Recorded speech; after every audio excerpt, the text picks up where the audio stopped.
Hey everyone, inkykap here. That's Cap with a K, not a C. And today I have constructed a boardwalk that goes along the edge of this beach. This is the start of my new series where I will be building a build for every 10 subscribers I get. The builds will be either a house or a shop to form my own little village along the shore. Because currently I have 20 subscribers. Thank you guys, by the way. It's amazing. I didn't expect to get 20 subscribers this quickly. I will be building 2 builds for this episode. In the future, I hope to have builds going all the way along this shore. I think it'll look so cool once this project is finished. Who knows if I'll ever finish it. Anyway, let's get started. These are the rough sketches that I've laid out for these first couple builds. I'll probably end up tweaking them and adding a bit more decoration to them as I'm going through the build. One of them is going to be a house or hotel or something, and the other is going to be like a fish market of sorts. These will be the layouts for the builds I will be making today. We'll start with the one on the left, which will be that hotel housey thing.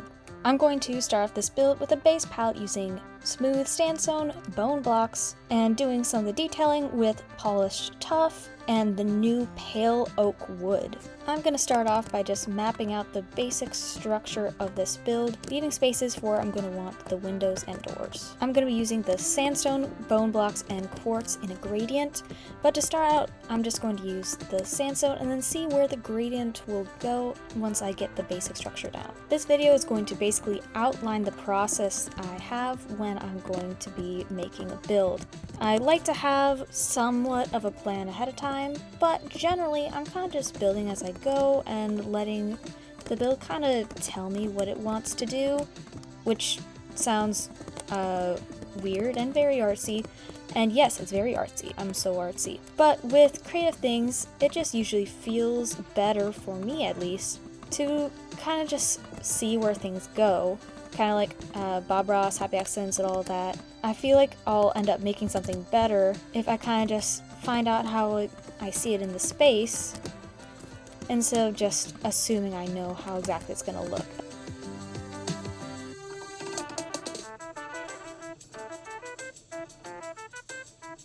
And here is the current structure we have. You'll notice that I only put windows in the front. That's because there is going to be buildings on both sides, eventually, I hope. For this side, this building I'm planning on being shorter than the first one, so I probably will be able to put in windows, but we're going to wait on that until we have the structure of that one in. For now, let's work on getting that gradient in. The blocks I have, again, are smooth sandstone, bone blocks, and quartz. And what I'm hoping to go with is kind of the look of the building aging. Based on some inspiration I took from looking at Venice, I'm kind of wondering if I want to put the older blocks on top and newer looking blocks towards the bottom to kind of get the look of the elements raging from up above rather than down here. And it'll kind of weigh down the build a little bit, but I'm interested to see how that'll look. To start off, I'm just going to use my lightest blocks, maybe a quarter of the way up the build. I don't want these lightest blocks to take over the build. I just want them to be more of a highlight. Usually in a gradient you might do more of, if you're using 3 blocks for gradient, dividing things into thirds, but I think that'll be a little overwhelming.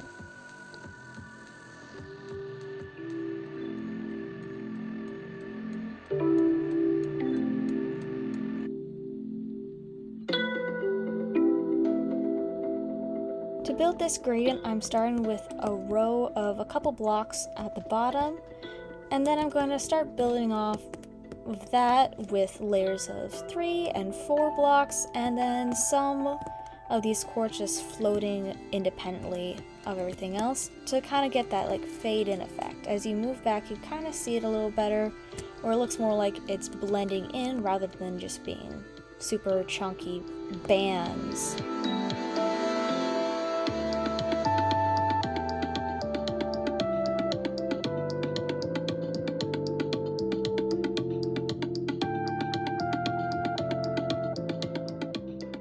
Alright, that first gradient is starting to take some shape, so I'm going to add in the second element of the bone block, which should in theory be a nice mid-tone between the sandstone and the quartz. Because bone blocks have a very directional look to them, you can see that some are sideways, some are up, or you can have the classic bone interior, I'm gonna have to be very careful on how I set them down so that it stays consistent throughout the build. Because some of these bone blocks will be going in corners and corner will expose some of that round bone, I'm gonna just have them all be vertical.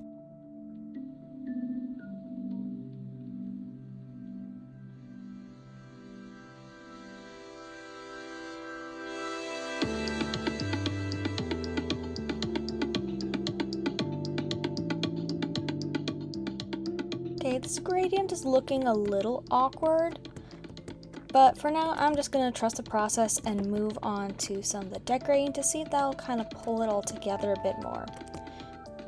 Unfortunately, the pale oak is looking kind of gross with the rest of this, but I think that tough is going to look pretty good. So we're just going to start by replacing what I was going to use as pale oak with some of that tough to see if that darkness will bring it together a little more, kind of like line work in traditional art.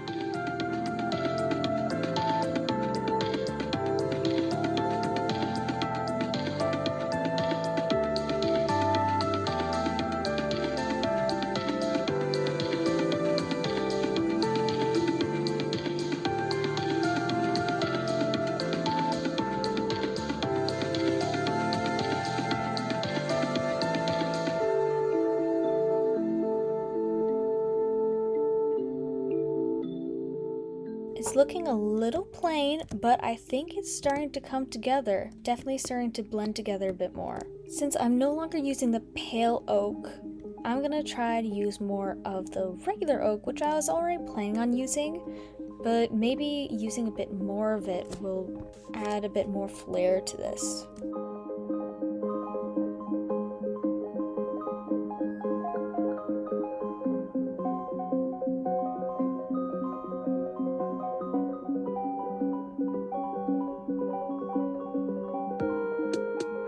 Alright, starting to come along a bit more, but before we continue on this one, let's start building up this guy. He hasn't been getting enough attention, he's a little sad. The gradient for this build is going to be a little smoother, I think. We're going to be using stripped acacia wood, some orange terracotta, and some regular terracotta, and maybe if we're feeling a little spicy, throw in some regular acacia planks as well. And this one we're also going to be using some oak wood and tuff for some accents. Once again, we're going to start with the basic layout of the build and then go on from there.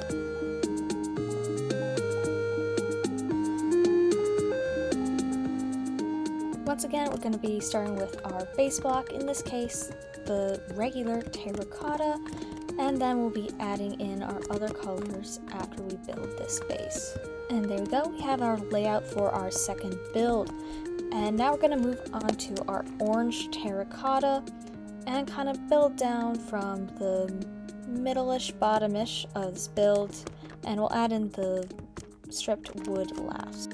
Now we'll be moving on to the stripped acacia wood. Because these are directional and they're going to be in the corners, we're just going to have them all going straight up. This will hopefully give some nice movement to the build.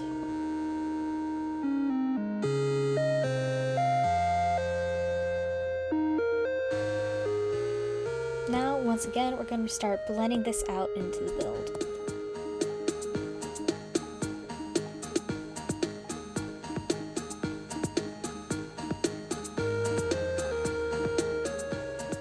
Now let's fill in this orange terracotta.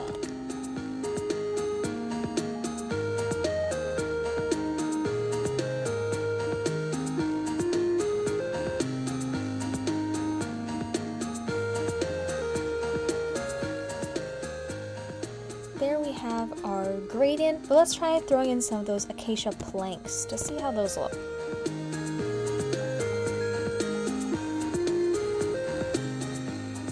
It's not my normal style, but I think it breaks up the kind of weird texture of the acacia stripped wood really nicely.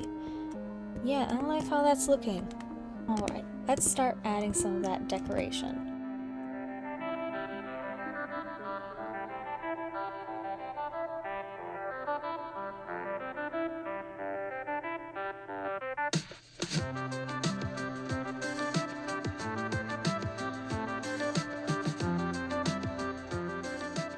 I'm gonna start laying in the roof up here. So I'm planning on putting in like a little shed and garden up here, and I want to get that prepped as soon as possible. I'm going to be using the spruce planks, and I kind of want to add in as well some of the stripped spruce wood just to give some variation to the floor.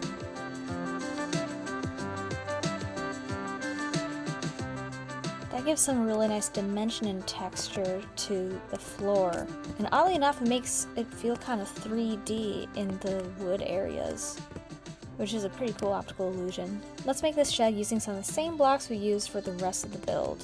And to prevent this wall from doing that, because that looks kind of weird, we're gonna actually slip it farther into the middle of the roof than I had originally intended. It's gonna be a tiny little thing, but will allow for just a bit of storage.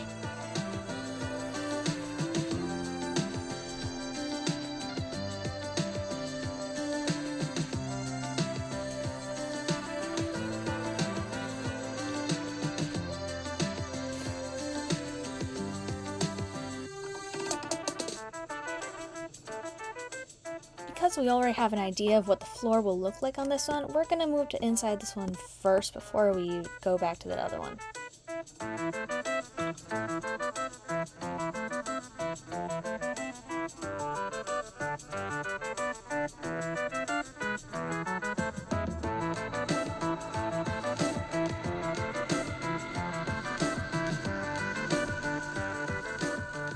I want this build to be kind of like a fish market stall where some fisherman guy is selling his wares. I'm gonna do that. I need to set up places for him to sell things and places for him to display things.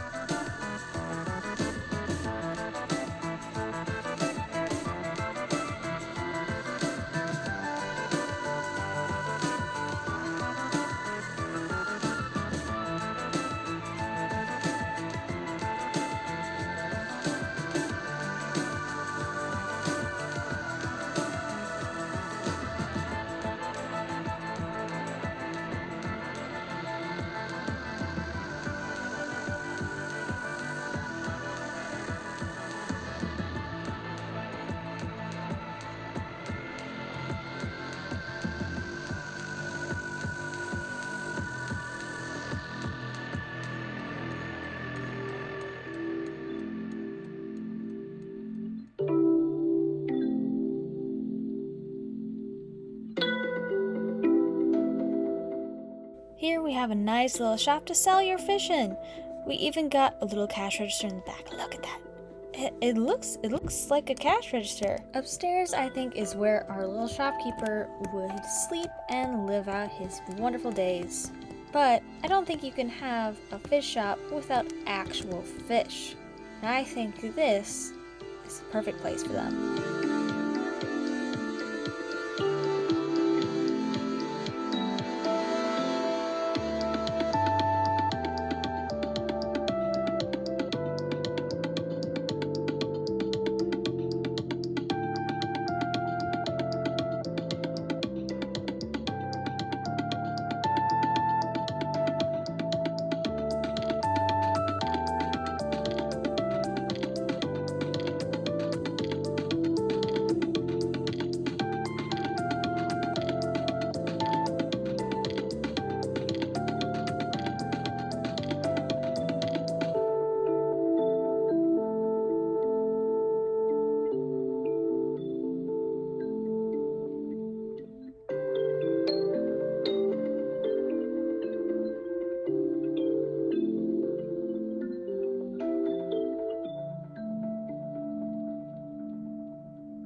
Now let's start work on our other interior.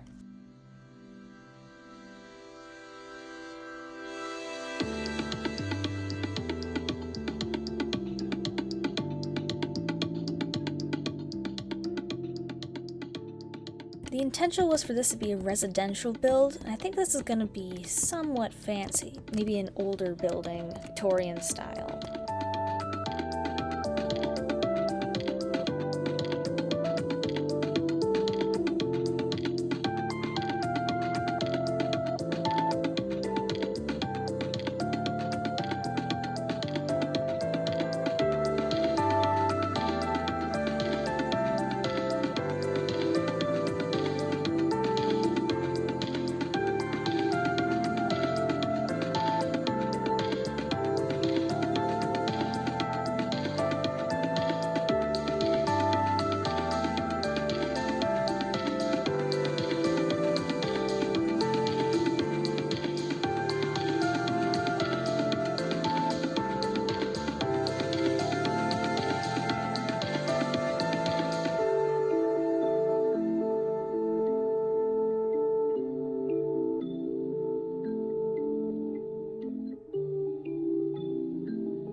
add some of this dark oak on the outside, and I think that gives it a bit more dimension than it previously had.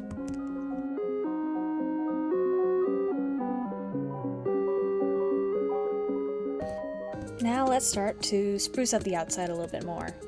Over here I want to make something that looks kind of like a radiator. I'm going to start with the blast furnace, and I think I like the look of that. I think it adds a bit of extra dimension while also giving it a bit more character too.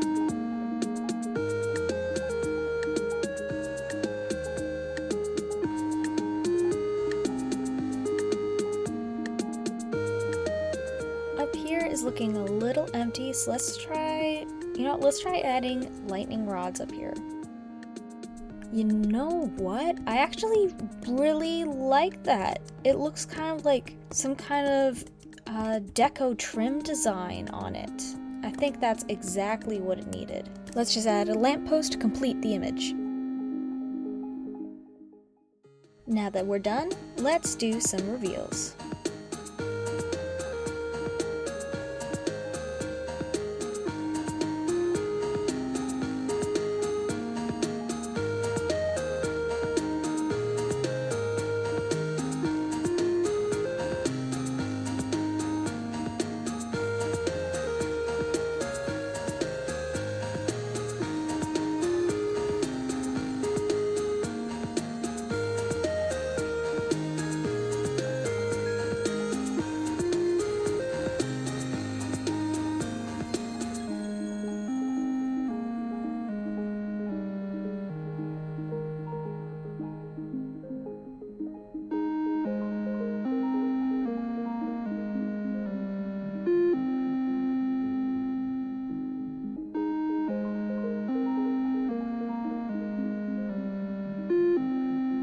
And there we have our first 2 builds for this series. I am super happy with how they turned out. There was a part in the middle where I was kind of nervous. I thought they'd turn out kind of ugly, but here we are, and I love it. They're both 2 very different styles, but they come together really nicely. And with the lamp in the picture, it all ties together so nicely, and I can't wait to keep adding more of these. This is going to be so fun, I think. Well, I hope you guys enjoyed this as much as I did. Thank you to all 20 of you who have subscribed so far. These houses are because of you. A reminder, I will be building another one of these builds for every 10 subscribers. So if you haven't, please click that subscribe button. Anyways, guys, thanks for watching. Keep crafting. Stay awesome. This is inkykap. Over and out.